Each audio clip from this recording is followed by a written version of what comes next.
ఇది ఒక్కటే గిట్లనా వద్దుల తవదిద్దు అసలు ఈ మూతనే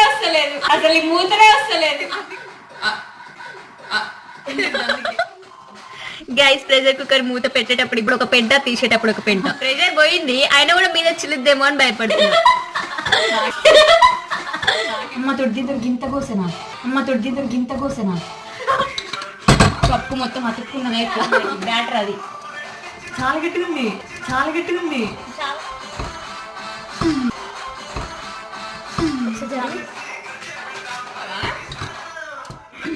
అరే అందుకేనా